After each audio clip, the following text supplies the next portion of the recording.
When it comes to looking for a missing person, they say using a drone can shave hours and sometimes days off a search. We're on the scene of a massive house fire in Emmett Township. This two-story house is completely engulfed in flames. And according to the groundhog, we have 6 more weeks of winter. That's 42 days, 1,008 hours, 60,480 more minutes left of dealing with this. They believe the suspect was very familiar with this gas station because of where he chose to break in and how quickly he moved around the building. Just taking a look at the house, you can see the power of this explosion. Here in the yard, there's just debris and glass and stuff from the fire everywhere.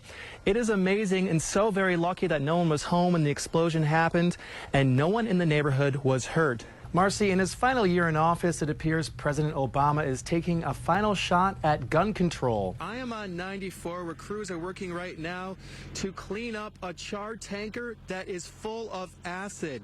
It looks like any other country road in Kalamazoo County, but Q Avenue is now famous. I'm standing right over the epicenter of the earthquake. And right now, officers here at the Battle Creek Police Department are trying to figure out what was behind this very awful and violent act. There were tears of joy from the DeWolf family as the verdict was read at the Washtenaw County Courthouse, guilty on all 5 counts. But this case is far from over. Many of these animals have been rescued from less than ideal conditions, like Gigi here, a very friendly pit mix who is just starting to bounce back.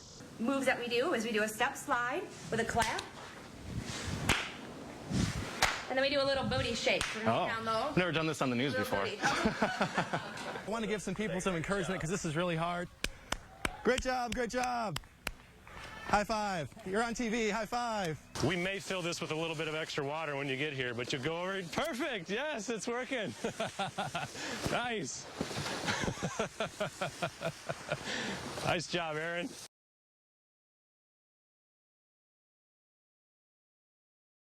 All the trauma from this big pileup is still being felt here at the school. There's still lots of people who are waiting for their loved ones to pick them up so they can be released from this nightmare. But there's a lot of people who are thankful tonight, telling me they're lucky to be alive. We were there as dozens of drivers are brought to Galesburg Augusta Elementary School, fresh from the horror on the highway. I think it was a matter of just the conditions being bad. It got so white you couldn't see the car in front of you. Jason Ellis was on his way to work when disaster struck. Next thing you knew, there was red lights everywhere, and you got hit. His car was crushed in the chaos. This video shot by another driver shows the terrifying scene. Watch out, watch out, watch out. Bystanders powerless to stop the madness. Let's see if we can help people. Cars everywhere. People not understanding what's going on. Wondering what we needed to do next. Authorities rounded up more than 100 survivors and bused them to a shelter set up at the school. EMS treated several people for minor injuries. The Red Cross doing what they can to help. Someone to talk to if they're frightened, or a place to make phone calls, call family members, let them know they're okay. We'll just be supporting the efforts of keeping everybody safe and warm, hydrated and fed. Drivers tell me they're amazed at how everyone is pulling together so quickly. People that who had cars that were still running, that would open up their cars and allow you to sit in it just to stay warm. For many of them, all they can do is wait and be thankful they made it out alive. I'm okay as long as I don't think about the people that aren't. That kind of chokes you up a little bit. The shelter is going to be open well until the night. The Red Cross says they're going to stay open until the last person has left. But there could be some issues because there are some out-of-towners that they may have to make accommodations for, so they're not trapped here in Kalamazoo County. Reporting live in Galesburg, Aaron Dimick, News Channel 3.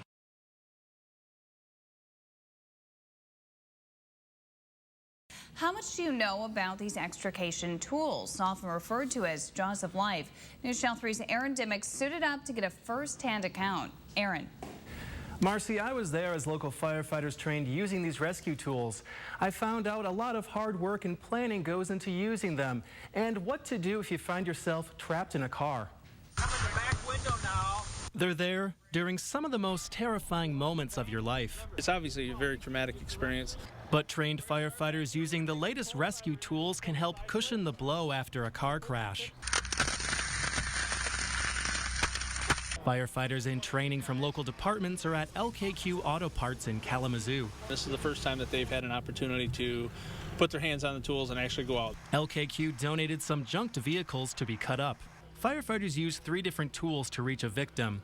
Hydraulic devices that cut and spread metal, often called the jaws of life, and one that pushes apart large pieces of the vehicle. They've been a part of firefighting and rescue for a long time. Cars are getting safer. They're using different materials, metals. It's more difficult to cut, and so our technology on the rescue side of it is constantly keeping up. I suited up in firefighting gear to see how these tools operate. I had to make sure this pickup truck was free of glass. Then, I got my hands on the cutter. You hold the heavy device with one hand, opening and closing the blades with the other. The sharp jaws twist and turn the metal until it snaps. We always have them with us when we roll up to a vehicle accident. A lot of our vehicles, we are able to just, take a door off and the patients are coming out. But you always have, vehicles that are 30 years old out on the street, and those ones, tend to crumple up a little bit more. After learning some basics, I went behind the wheel and got a first-hand look at this kind of rescue, this time as a victim. Firefighters conducted this like a real emergency. A driver pinned in a crushed car. We had multiple cameras set up, showing you all the action.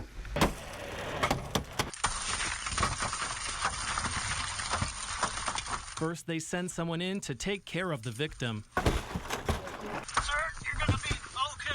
You just don't know what's going on, and you hear all this loud popping and ripping and tearing of metal. So we try and get someone in there, and all their job is to talk to the patient and keep them calm throughout the incident.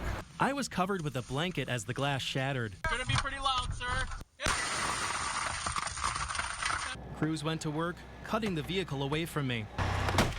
A firefighter was there the entire time, holding me still. Sometimes when you do have a spinal injury, we don't want to maneuver to the body.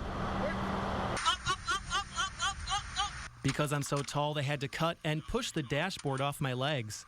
Then, I was finally free. Okay, we're gonna slide him up on 3, okay? 1, 2, 3, up. Good. I walked away unharmed, but couldn't help think about what to do if this was a real crash. First, don't panic. Don't freak out. We have highly trained people that are coming to get you.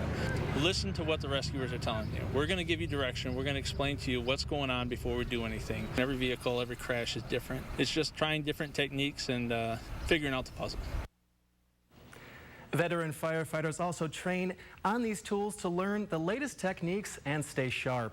Reporting live in the studio, Aaron Dimick, News Channel 3.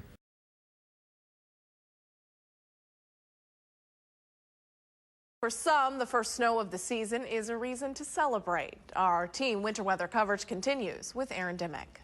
Winter doesn't have to be all doom and gloom. This morning when the flakes started flying, there were kids all over West Michigan who were jumping at the chance to get out into this winter wonderland.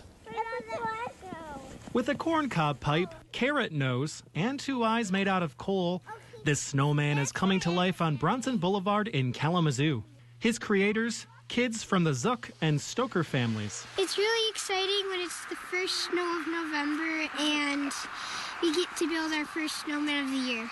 This snowman, made from pure Michigan, even gets a scarf and mittens. We have this snowman kit that we got from Ron's Christmas Wonderland.